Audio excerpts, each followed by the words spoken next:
Hello everyone, this is Tom Uren and I'm here with Grugq for another Between Two Nerds discussion. G'day Grugq, how are you? G'day Tom, fine, and yourself? I'm well. This week's episode is brought to you by Nucleus Security, who make a top-notch vulnerability management platform. It's good stuff. So Grugq, like more than once, you've mentioned this book to me by Matthew Monte, M-O-N-T-E, Network Attacks and Exploitation, a Framework. And that's great, yep. You've mentioned it in more than one podcast, and I've always edited it out because it never quite fits into what we're talking about. So there's a particular page you've sent me, which is First Principles, and it mentions three things: humanity, access, and economy. And so today, we'll expand on those, looking at a couple of recent incidents that have happened. I guess you'd call them case studies in a way. So do you want to explain like your understanding of what those three things are? So Monte describes them as first principles that are immutable and fundamental. Right. So basically, like first principles of hacking is how I look at them, and the way he puts them forward is basically you have access, which is, to me, that's the foundation principle, which is that if there's a piece of data that can be accessed legitimately, a hacker can steal it. Because at the end of the day, the only thing that they absolutely have to do is impersonate that legitimate access, or coerce the person who has legitimate access, or basically replicate what they can do. So because someone can access it, it can be stolen. So that's sort of the foundation. So the words in the paragraph is there is always someone with legitimate access and a means to use it, which is kind of like self-evident in a way, because like there's no point having data that no one can access, is there? Anyway, go on. Yeah, exactly. And then the reason that you can access it is humanity, which is that humans make human errors, or humans make things easy for other humans to do, or humans are lazy. Like humans fundamentally will make something insecure in some way. Right. Yep. Right. Yep. So we'll pick up on that one as we go through the examples. I think in particular, this will be relevant later. Put a pin in that. Yeah. And then I think possibly the more interesting one is that there's the principle of economy, which is, so, here you've got access, you can gain access to something. Humans are involved, so there will be a way through exploiting a human to get to it. But economy means that you have infinite requirements and finite resources. Right. So you have to sort of prioritize and figure make out choices. Yeah. And so that's like, at some point, something is no longer the juice is not worth the squeeze. Like it ceases to be worth investing heavily in something when the reward is just not going to be there. And the way Monte phrases it is ambitions always exceed available resources. And he says this applies for everything. This is true for both computer offense and defense. There is a priority, cost, and benefit to every action and every outcome. So when I worked in ASD, if you were doing something, you often encountered this almost nihilistic attitude of, you're trying to do something that you want to keep secret. And people would say things like, well, probably our best team could get access to that. Therefore, the adversary's best team could get access to that. And it leaves you in this position of, well, what, do we do nothing then? Yeah, do they really care that much about the carpool? Well, exactly. And so that was the trick, is that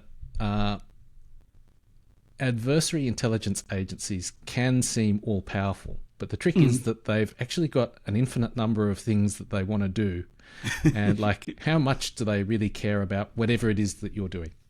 And if it's super important, then obviously you want to put in the best effort. But just because it's not perfectly just because defended it's doesn't mean it's not secret worth doing. And well, like just because it's a secret thing doesn't mean it's like an important secret. Yeah, in a way, yeah. to them, right? So, yeah. But anyway, let's move on to the kind of recent examples. So for me, like these came up when we saw there's a few things that have been in the news recently, and it triggered. I keep coming back to like he got these things so right. Like he hit the nail on the head with these principles. They always apply, and there's the signal thing and the device code thing. Right. Okay, yep. So the signal thing, Dan Black at Google's Threat Intelligence Groups has just published, I guess, a kind of wrap-up of different ways, several different ways that particularly Russian threat actors are targeting Signal and trying to get access to Signal. And it all boils down to basically phishing.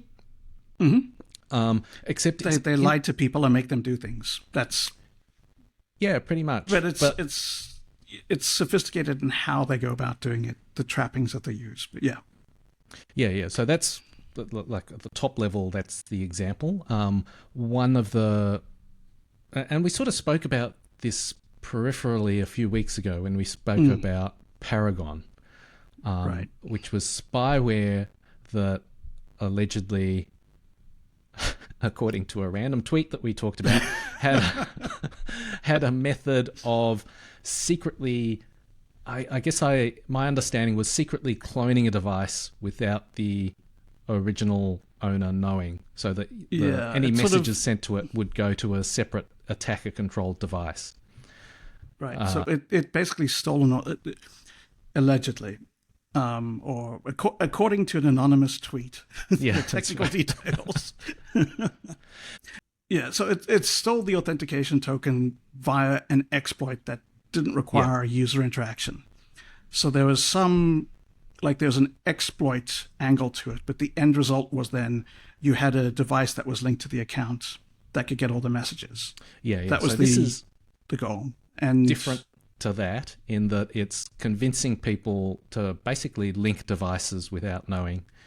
And the reason I think this is interesting and relates to the three principles is that it's often using QR codes.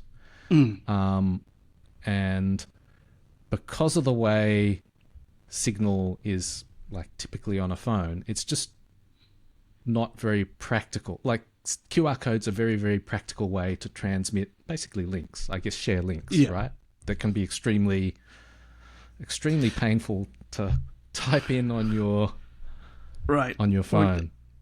I mean, they're painful to type in anyway because it's usually so long and it's so error prone, particularly because in order to make it secure, you need to have enough bits. And if there's enough bits, you either have to make it, case sensitive, in which case, you type a lowercase l instead of a 1, or you hit shift at the wrong time and the whole thing fails and you have to start over. Or it has to be super, super long, in which case you've got the exact same problem. It's just you're trusting humans to do something which humans are particularly bad at, which is like copy random strings perfectly. Right, yeah. So in terms of our three principles, we've hit on humans there. It's just not practical for humans to enter those kinds of URLs. And so the affordance, because we're human, is we'll use QR codes instead. Now, there's also all those sorts of aspects that come with phishing, which is you're just fooling someone and you're presenting a sort of a reason to do this thing.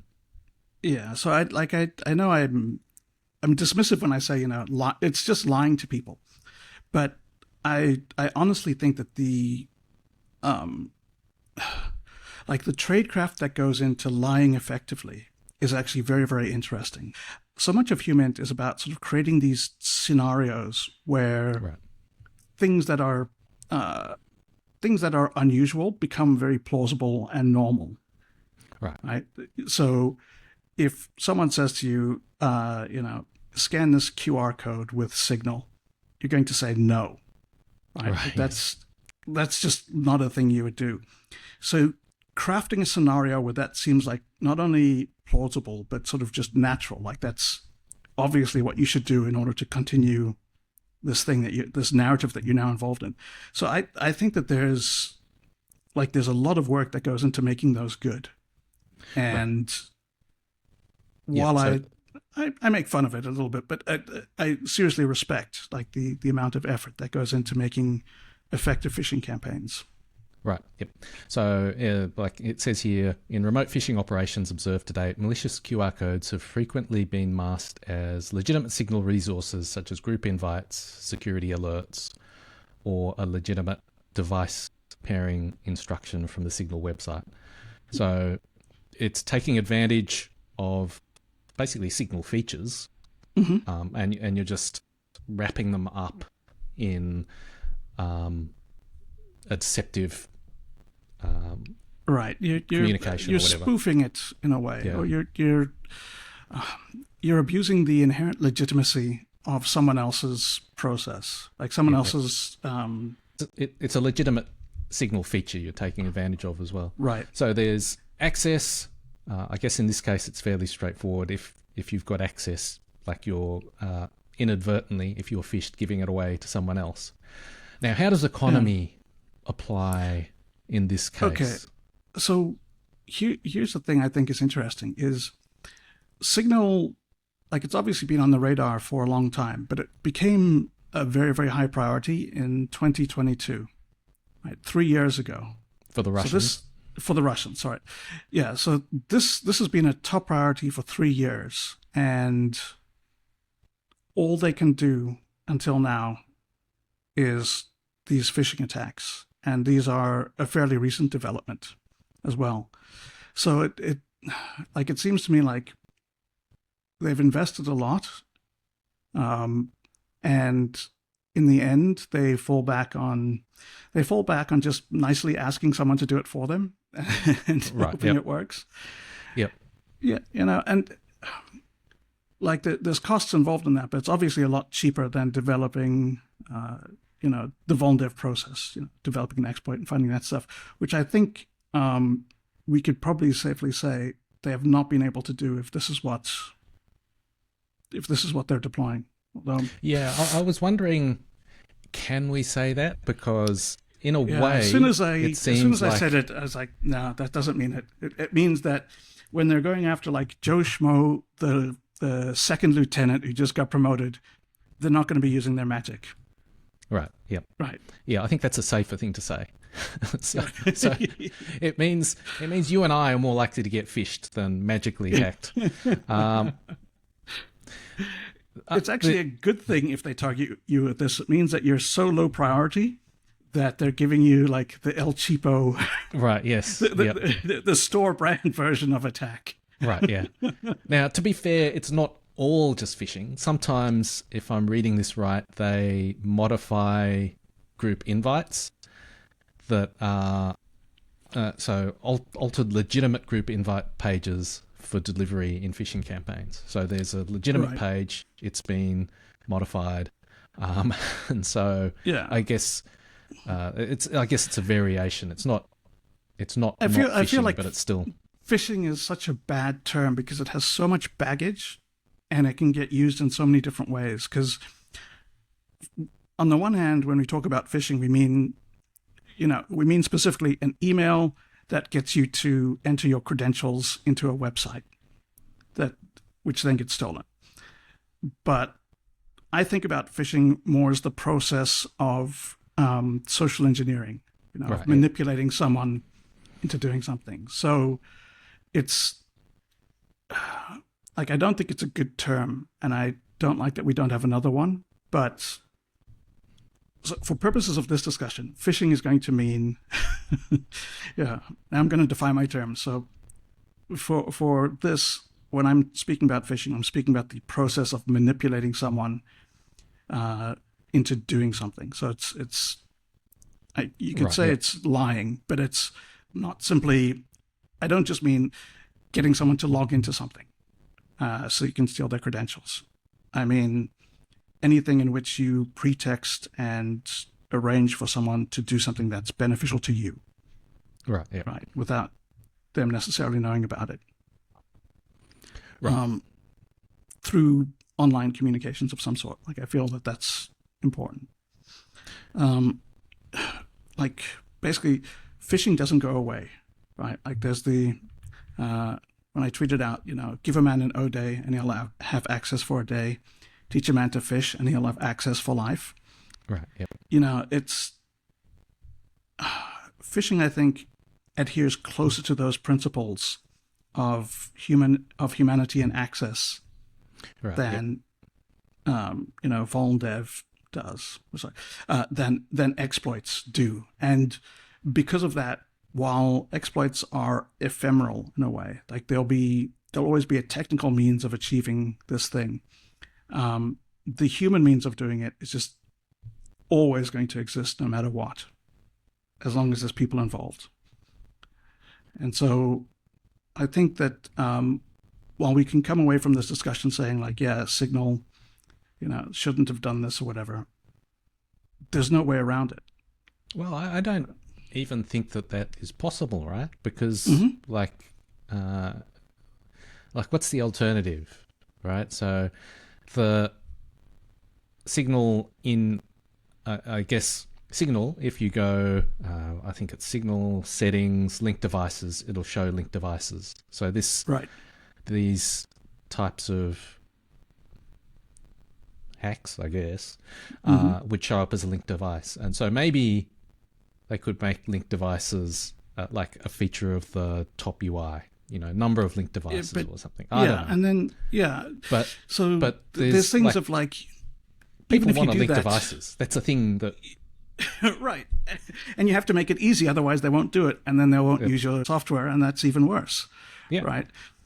But I think the other thing is, if you make it super prominent, it's going to become visual noise and people will stop seeing it.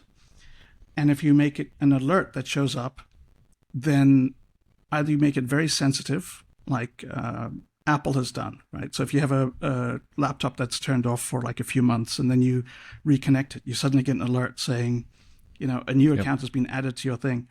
And if that happens enough, you don't pay attention to them anymore because you just get, fatigued by it. It's just an alert. So yeah, I don't know what the solution is because there's humans involved. There's always going to be this problem. Right. Yeah. Yeah, you can make an application perfectly safe and perfectly unusable at the same time. That's the solution. There we go. So there's other things that they're doing, which is like, just getting access to the device and stealing the database behind it or whatever, which I think in the context of this discussion is a bit boring. Yeah. I guess it goes to they've got priorities and they're pursuing all different sorts of avenues to get access. So like Signal's clearly a high priority for them. The way that devices are supposed to be secured when taking them to the battlefield is that you use a PIN to unlock the device, and then every app is individually locked by a biometric. And that's because if you lock every individual app by a PIN, it'll be too frustrating to use. Right. Whereas if you use the biometric to lock the device, it can be unlocked if they have access to your body, whether through as a prisoner or through some other means. So the compromise is to make it that you need knowledge to unlock from the screen, and then you use the easiest route possible to unlock each individual secure app. That way, the apps should be encrypted on disk. But there's best practices of what you should do, and then there's what everyone does. And so So at the end of Google's post, they one of their recommendations, which I think speaks nicely to the usability security, is it a trade-off? Usability security conundrum is enable screen lock on all mobile devices using a long, complex password with a mix of uppercase and lowercase letters, numbers, and symbols. See, I like to use the year that Saint Dominic was canonized, which was 1234. Yeah, so this is like this is advice that makes it harder to get into a phone, to use it legitimately or illegitimately. Yeah, I mean there's the one time it's going to be used illegitimately, at most, right? Right. Yep. Versus the thousands of times that you're going to have to use it. So the trade-off there of efficiency versus security is not going to happen. It's just, that's impossible. So I think this advice runs into that first principle of humanity, right? Like Yeah. there are very few people who do that. Yeah. But Memorize a 512-digit number and then use that. Yeah. You know. There's another piece of advice, which is exercise caution when interacting with QR codes and web resources, purporting to be software updates, group invites, or other notifications that appear legitimate and Like, how are you supposed to do that? Like, I don't know. Do you just scan it from a distance, or like that QR looks a bit sus?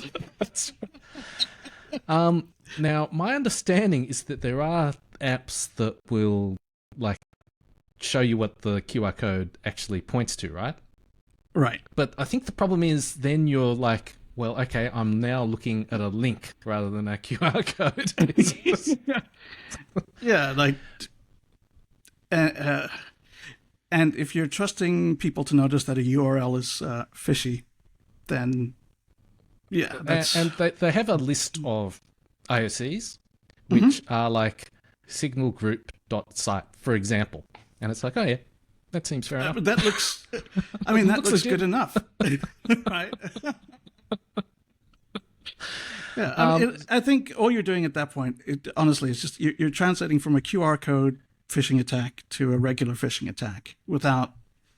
The attacker loses nothing in fidelity. Like they lose no capability in that, and you gain nothing. Yeah, and I think this points out that we're laughing at these recommendations is that it's a difficult thing because the whole the reason it's difficult is because of people.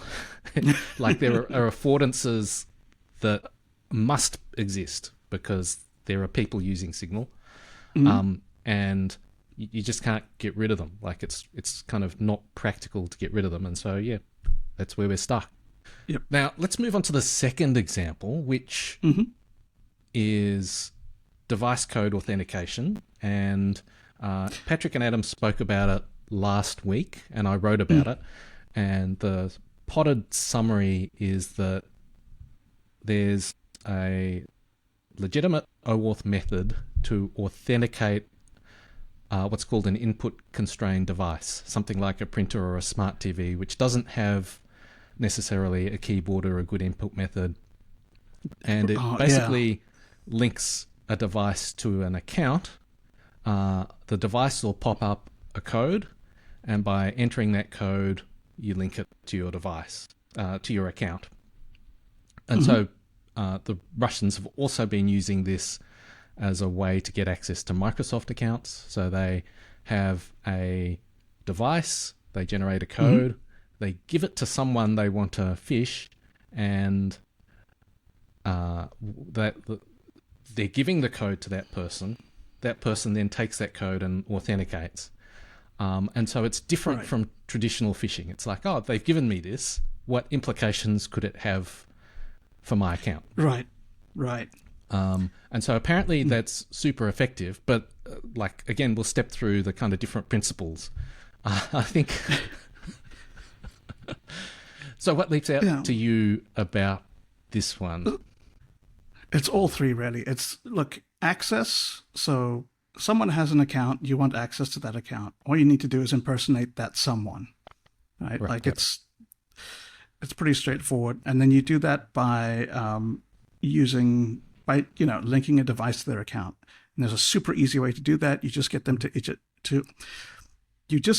enter a 6-digit, alphanumeric code.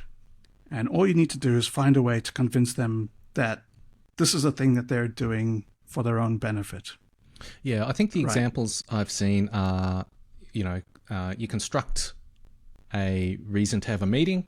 Here's a code for that meeting, which is super plausible. And if you're buying the reason for the meeting, oh my god, yeah, that's not only that. Not only is it super plausible, I'm pretty sure that actually happens. Yeah, I know that there's there's team codes. Right. So, not only is it plausible, I think it mimics how Microsoft Teams has this, you enter a meeting by entering like a meeting number or a meeting code. Something. It's a screen that does come up. So it's... Yeah, so the Lexity's report says that this has been more effective than years of other spear phishing campaigns. Yeah. Here we go. If you don't attend meetings, you're not vulnerable. That's right.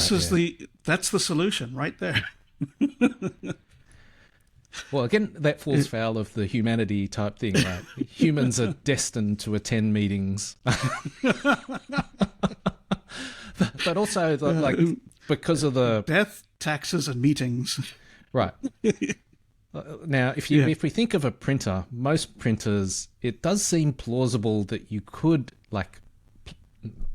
plausible but not practical, that you could enter a very long password just by pressing up and down. Like, you don't need 2 buttons. Or 3. It's just not practical to enter a very long password. So there's this kind of authentication flow that's really because we're human. And I think economy plays a role here as well, because there's a lot of effort. So a lot of effort and money and resources went into building out these ways of allowing you to connect a printer to your account or allowing you to connect a smart TV. And then the exploitation of those things is a lot cheaper to accomplish. Right. Like if you have to do actual phishing, as it was saying here exactly, like actual phishing is not very successful compared to this more targeted type of phishing vector. And I think that's playing into, it's probably a lot cheaper to run this as well. Like once you've got it set up, you can just scale it very rapidly. I mean, I think because this becomes your number one priority because it works so much better. The economy, to me, this plays into it in many different ways. One of the reasons that those printers don't have good interfaces is because it's cheaper not to have a good interface. Yeah.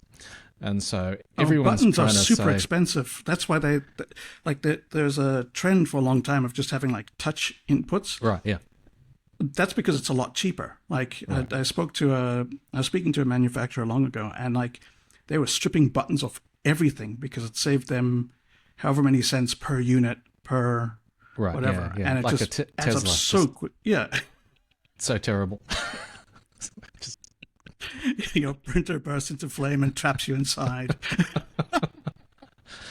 And I guess this drive from the manufacturers for economy, I guess, has these kind of second order security implications that for most people, most of the time are meaningless because most people are not going to be fished by GRU. By the Russians, yes.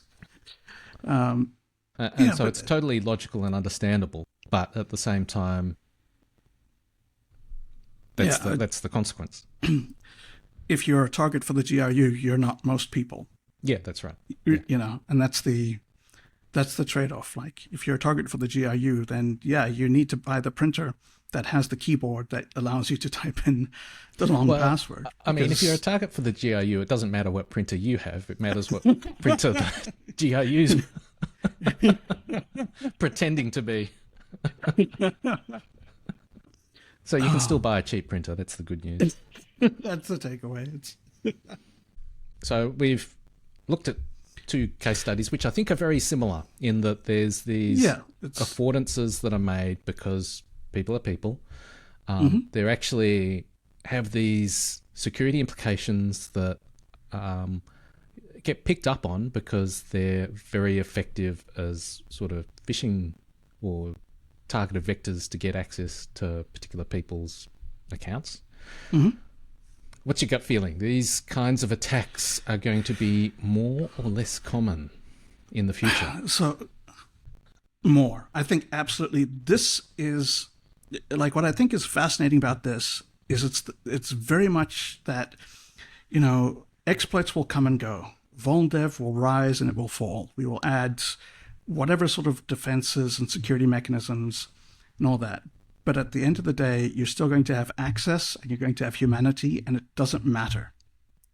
Right? Like there will always be these fundamental problems that you're facing as a defender, and that these fundamental problems that you're exploiting as an attacker. And they're access and humanity, and your constraint is economy. But that's on both sides. Right? So the way I see it, there's going to be more and more devices that we have to link to our accounts because that's the world that we live in now. You have to have your iCloud account or your Google account or your Facebook or whatever. It's one of these, fiefdoms that controls your Microsoft account. We're probably only 3 years away from having to log into our cars to get them to go. Right. It's I'm surprised that Tesla doesn't have a thing like that already, to be honest with you. Yeah, so like everything's going that way. Like you need to log in and authenticate with one of your real accounts for one of these, literally any device. And this kind of brings me. So here's a tangent, which is a lot of the OPSEC stuff that I like to focus on of cover, compartmentation, concealment. I think compartmentation now becomes much more important for the everyman. In that you need to start thinking about having the account that you use for authenticating to all your stuff versus the account that has access to your bank or that has access to that sort of interfaces with things that are actually sensitive and important to you versus the things that you use to log into Notion or to Evernote or to whatever other sort of to whatever sort of other service or application that you're using. Like that shouldn't be your main account. Right. I strongly feel that's it's exposing too much. It's placing too high a risk on that thing being secure and the processes of accessing that being secure. Right. So if someone links a printer to the account that I use when I'm logging into my personal Gmail, like that's a huge problem, which is why I don't use my personal email for things. I have another account that I use for all of these, various interactions. And my recommendation to everyone is to start considering doing that, like compartmentation. It's the foundation of security. It's the way of the future. Everyone will have 15 minutes of fame, and they will be James Bond. Well, I think what you're suggesting is that everyone will have 15 minutes of fame and 15,000 different accounts.